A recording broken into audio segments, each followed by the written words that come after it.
The first time I heard of your product is when his friend introduced it to us. Kinuwento na sa amin yung naging effects sa kanya ng product, no? He is diabetic and he was hospitalized because he is partially blind already. May gangrene yung lower extremities niya. And na 50-50 siya sa hospital. And then, he took complete 8 capsules a day, yung initial. Yun ang prescribe sa kanya. Actually, doctor doon daw yung sa kanya yung nag-prescribe sa kanya. It was also a doctor. So, pinescribean siya ng 8 capsules a day. Tapos, after 3 days, nag-dry up daw yung niya, yung kanyang gangrene. So, hindi na amputate yung kanyang leg. And then, we tried the product first. Bumili siya ng Liven, yung coffee nyo, and then yung complete. So, kasi noon may problem ako sa cyst. I have breast cyst. And then may solid nodule. Multiple. And then one of those was a solid nodule na kailangan nang i-operate. Kaya ayoko magpa-opera. So, I tried it. Kasi I saw it dun sa friend niya na ganun yung drastic yung recovery talaga niya. So, I tried it for yung 1 box lang muna. 1 box is 30 capsules lang. I tried it. Yung 1 box lang na yun, inubos ko. Nagpa-ultrasound ulit ako. It turned out na negative na. Hindi na makita nung doctor sa ultrasound yung nodules. Kaya noon, after that, tinuloy ko yung pag-drink ng complete. It was a vehicular accident that happened October 3 in Daanghare, Alabang, Cavite area. I was driving all alone. There was this. I had that accident, and the next thing I knew, wala na akong malay noon. I ended up here at San Juan de Dios Hospital at the intensive care unit. I didn't know what was happening. It was really painful. And then yun nga, nawalan ako ng malay. But in a way, I was in comatose. He was in the ICU for 9 days. So, wala talaga siyang memory about anong nangyari sa kanya. His brain was swollen. Yung sabi ng doctor, swollen yung brain niya. Ang sabi ng doctor, it will take 6 months daw para makarecover, to remember. Sabi ng doctor. Noon sa ICU, hindi alam nung mga doctors. Pinapainom ka siya nung complete.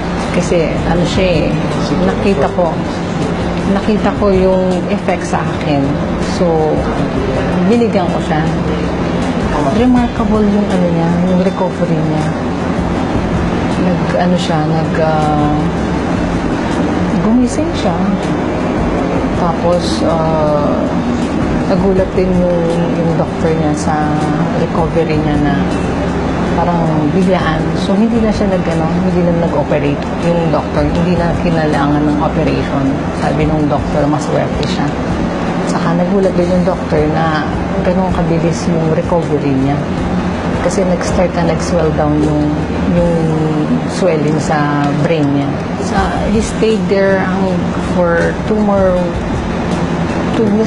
weeks sa hospital niya. Pero during those 2 weeks na yon, nag-improve yung memory niya. Nakilala na niya ako, alam niya yung pangalan ko, alam niya yung pangalan ng mga anak namin, pati yung mother niya, alam niya yung pangalan. It started sa mga names. They can even text.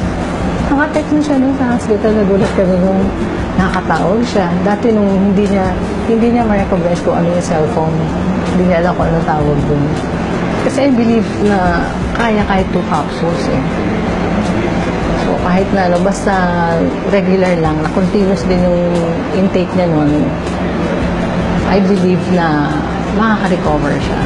Saka dati may complaints of headache.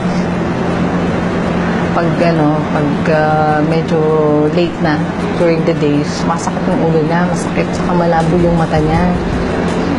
Tapos, nung C24/7 na yung tinitake niya after a month, mga January na yun, na-observe niya na hindi na sumasakit yung ulo niya.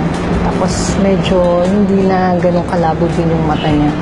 Hindi ako na-surprise na positive yung effect niya. Alam ko na ganun ang magiging effect sa kanya.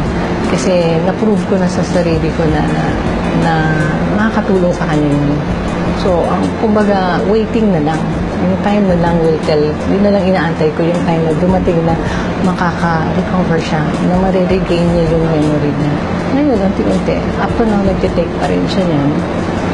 3 times a day na, yung C24/7. Well, I'm glad na merong product na C24/7 na food supplement na that can help us, especially my husband, to recover dun sa temporary na memory loss niya. Doon ko lang naalaman na all the time, the reason why I had a very fast recovery, it was because of this product of AIM Global. And I knew for a fact, yes, okay, I should have died. That was given. I should have died. And I know the Lord gave me a second chance in life. The important thing is I'm back.